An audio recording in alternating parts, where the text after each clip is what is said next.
छोरी के कमाए खाली गईल गुजरात हो, माने नाही देवरा दुनु धले हाथ हो। छोरी के कमाए खाली गईल गुजरात हो, माने नाही देवरा दुनु धले हाथ हो।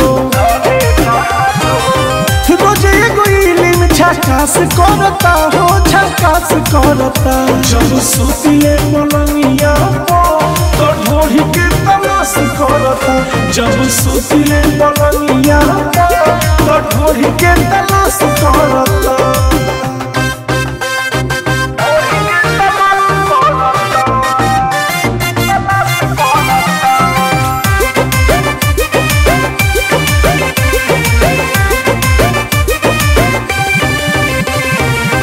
छुएला बदन रोआ कौन गाना गन हो, का जाने ओकरा का चलता में मन हो।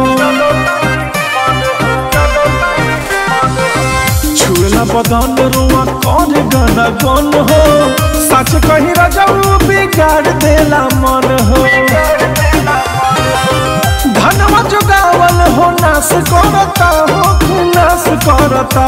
जब सुतिले पलंगिया तो ढोरी के तलाश करता। जब सुतिले पलंगिया तो ढोरी के तलाश करता।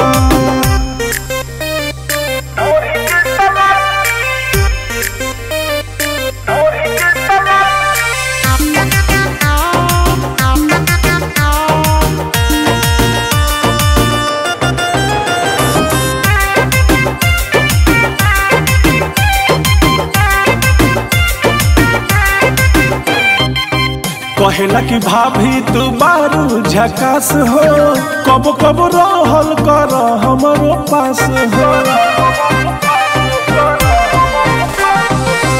कहेला कि भाभी तू बारू झकास हो, कब कब रहल कर हमरो पास हो।